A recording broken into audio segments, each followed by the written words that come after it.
እንደምን አመሻችሁ ተመልካቾቻችን። ከዕለቱ የቢዝነስና ምጣኔ ሀብት ዜናዎች ጋር መሰረት ነቃ ነኝ።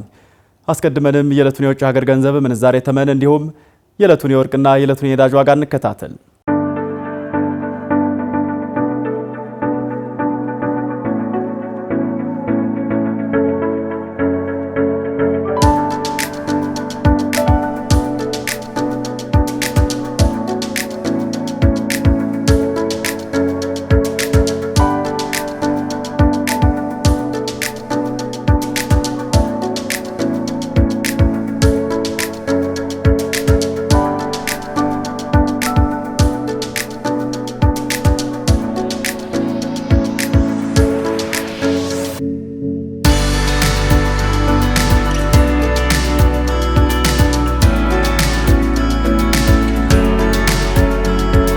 ተመልሰናል። ክቡራን ተመልካቾች፣ ግዙፉ የብራዚል የንግድ ጄት አምራች ኩባንያ ኤምብሬር በኢትዮጵያ ሽያጭ መጀመሩን አስታወቀ። ኩባንያው በኢትዮጵያ በተለይ ለሀገር ውስጥ በረራ አገልግሎት የሚሰጡ አውሮፕላኖችን ለኢትዮጵያ አየር መንገድ እንደሚያቀርብ በዛሬው ዕለት በሰጠው ጋዜጣዊ ማብራሪያ አስታውቋል።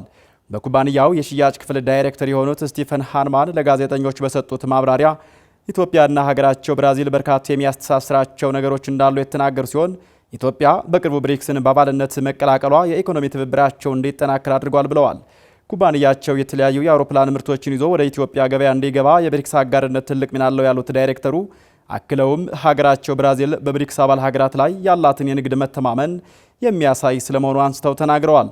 በተጨማሪም ዳይሬክተሩ የኤምብሬር ኩባንያ የሚያመርታቸውን ምርቶች ይዞ ወደ ኢትዮጵያ ገበያ መግባቱ ለኢትዮጵያ አቪዬሽን እድገት ያለው አስተዋጽኦ ከፍተኛ ስለመሆኑ አንስተው የሀገሩን አቪዬሽን ኢንዱስትሪ ለማሳደግም ሚናው የላቀ እንደሚሆን ያላቸውን እምነት አካፍለዋል። ኤምብሬም በዓለም ላይ ካሉ የንግድ ጄት አምራች ኩባንያዎች መካከል ሶስተኛውና ግዙፉ ሲሆን ከ18000 በላይ ሰራተኞች እንዳሉትና ከ8000 በላይ አውሮፕላኖችን ለተለያዩ አየር መንገዶች ስለማስረከቡ በዕለቱ ተነግሮለታል። የደቡብ ምዕራብ ህዝቦች ክልል ከ108.5 ኪሎ ግራም ያላነሰ ወርቅ ለብሔራዊ ባንክ ማቅረቡን አስታወቀም።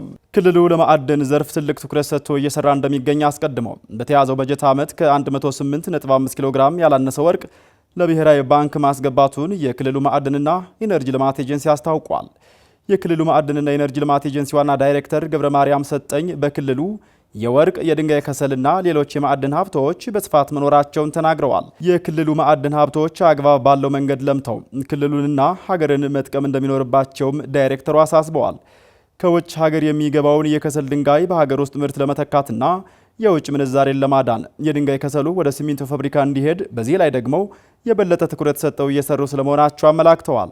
በክልሉ የሚገኙ ማዕድናትና አካባቢዎችን የጠቀሱት ዳይሬክተሩ በኮንታ፣ በቤንች ሼኮ፣ በዳውሮና በሽካ ዞኖች ጂኤም ስቶን፣ በግራናይትና ሌሎች ማዕድናት ላይ የተጀመሩ ጅምር ስራዎች አሉ ብለዋል።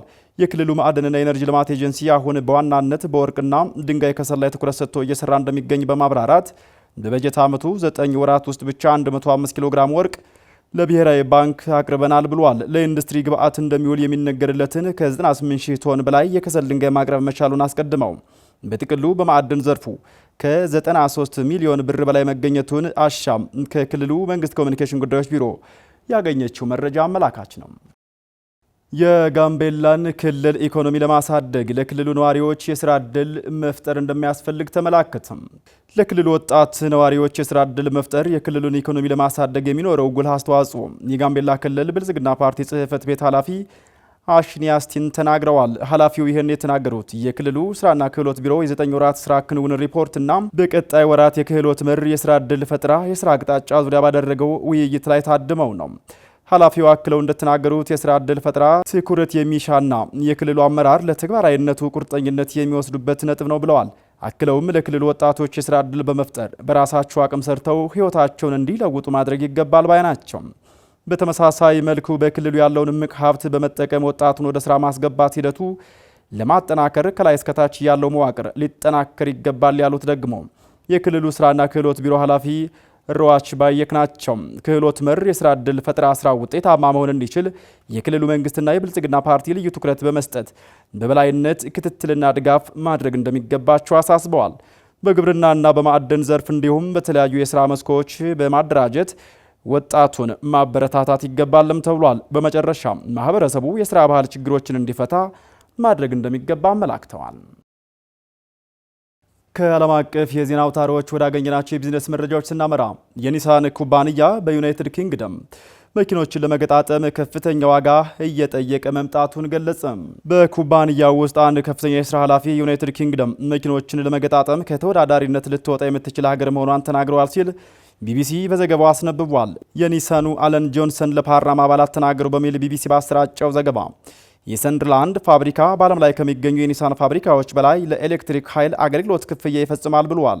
በኒሳን ኩባንያ የአፍሪካ፣ የመካከለኛው ምስራቅ፣ ህንድ፣ አውሮፓና ሌሎች ሀገራት ስራዎች ማምረቻ ምክትል ፕሬዝዳንት የሆኑት ጆንሰን መንግስት አውቶሞቲቭ ሴክተሩን ትኩረት በማድረግ መደገፍ ይገባዋል ሲሉ መደመጣቸውን ዘገባዎች አክለዋል። ያ ካልሆነና የዩናይትድ ኪንግደም መንግስት ዘርፉን ትኩረት ሰጥቶ መደገፍ ካልቻለም መኪና ማምረትና መገጣጠም የሚቻል አይሆንም ሲሉ አስጠንቅቀዋል። በሀገሪቷ ከሚስተዋለው የኤሌክትሪክ ኃይል አቅርቦት ውድነትና ከሰራተኛ እጥረት ጋር ተደምሮ ሌሎች ሀገራዊና ቀጠናዊ ችግሮች መኪና መስራትን ውድ ነገር አድርገውታል ማለታቸውን የዘገበው ቢቢሲ ነው። ፕሬዚደንት ዶናልድ ትራምፕ ከቻይና ጋር መልካም ሁኔታ ላይ ነን ሲሉ ተናገሩ። ፕሬዚደንቱ አሜሪካና ቻይና ንግድን በተመለከተ በሚቀጥለው ሳምንት ጥሩ ሁኔታ ላይ እንደሚደርሱ ማለትም ፍትሐዊ የተባለ የንግድ ስምምነት ላይ እንደሚደርሱ ለጋዜጠኞች በሰጡት ማብራሪያ አስታውቀዋል። ዶናልድ ጄ ትራምፕ በኦቫል ቢሮ ውስጥ ከጋዜጠኞች ጋር ባደረጉት ቆይታ በቻይናና በሀገራቸው አሜሪካ መካከል ሊሆን የሚችለው ነገር እያሳሰባቸው እንደሆነ አስቀድመው በእርግጥ ጥሩ የሚባል ስምምነት ሊያደርጉ እንደሚችሉ ተናግረዋል። ፕሬዚደንቱ በተደጋጋሚ ቻይና በታሪፉ የማትስማማ ከሆነ የታሪፍ ጭማሪውን እንደሚቀጥሉ እየተናገሩ ሲሆን ቻይናም በበኩሏ ትራምፕ የአሜሪካ ትቅደም ፖሊሲያቸውን ዳግም መመልከት ይኖርባቸዋል ስትል መክረሟ የሚታወስ ነው። የተባበሩት መንግስታት ድርጅት የአሜሪካን ፖሊሲ መቃወምና ሀገራቱ ተሰባስበው በፕሬዝደንቱ ውሳኔ ላይ እንዲመክሩ በማሳሰብ ላይ የምትገኘው ቻይና የአሜሪካ ፖሊሲ ደካሞቹ ሀገራት ተጠራርገው ወደ ጫካ ይመለሱ አይነት ነው የሚል ጠንካራ ትችት በማቅረብ ላይ ትገኛለች። በተባበሩት መንግስታት የቻይና አምባሳደር የሆኑት አምባሳደር ፉኮንግ የተባበሩት መንግስታት መሰረት የሆነውን የብዝሃ ወገንተኝነት መደገፍ እንደሚገባቸው በተባበሩት መንግስታት የጸጥታው ምክር ቤት አንድ መደበኛ ባልሆነ ስብሰባ ላይ ጥያቄ ያቀረቡ ሲሆን ጥያቄውም ከዩናይትድ ስቴትስ በስተቀረ ከፍተኛ ድጋፍ ማግኘቱን አፍሪካ ኒውስ በዘገባው አመላክቷል።